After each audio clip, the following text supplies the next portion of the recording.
মোচির খরগোশ আর তার ছোট্ট বন্ধু টিয়া পাখি। এক সময়ের কথা, এক ছোট্ট সুন্দর গ্রামে মোচি নামে এক খরগোশ থাকত। মোচি ছিল খুবই খেলাধুলে আর সবসময় মজার কিছু করার চেষ্টা করত। তার সবচেয়ে ভালো বন্ধু ছিল টিয়া, এক ছোট্ট সুন্দর পাখি।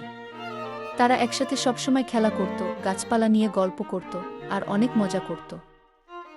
একদিন সকালে মোচি আর টিয়া বনে খেলতে গেল। খেলাধুলা করতে করতে মোচি খুব ক্লান্ত হয়ে পড়ল। সে হাঁপিয়ে উঠে বলল, টিয়া, আমি আর খেলতে পারছি না, খুব ক্লান্ত হয়ে গেছি, একটু বিশ্রাম নিতে চাই। টিয়া হেসে বলল, আচ্ছা, তাহলে আমরা একসাথে আল্লাহর কাছে দোয়া করি। দোয়া করলে মন শান্ত হয় আর শরীরেও শক্তি আসে। তারা দুজনে বসে শান্তিতে বিসমিল্লাহ বলল আর আল্লাহর কাছে ভালো স্বাস্থ্যের জন্য দোয়া করল।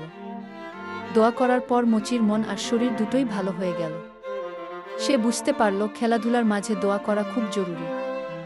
তারপর থেকে মোচি খেলার আগে ও পরে আল্লাহর নাম ধরে দোয়া করতে শুরু করল। আর টিয়া বলতো, দোয়া হলো আমাদের সবচেয়ে বড় বন্ধু, যা সবসময় আমাদের সাহায্য করে। এভাবেই মোচি আর টিয়া সবসময় আনন্দে থাকত আর তাদের বন্ধুত্ব আরও মজবুত হয়ে উঠত। গল্প থেকে শেখা বিষয়: খেলাধুলার মাঝে আল্লাহর কাছে দোয়া করা উচিত। দোয়া আমাদের মন ও শরীরকে শক্তি দেয়।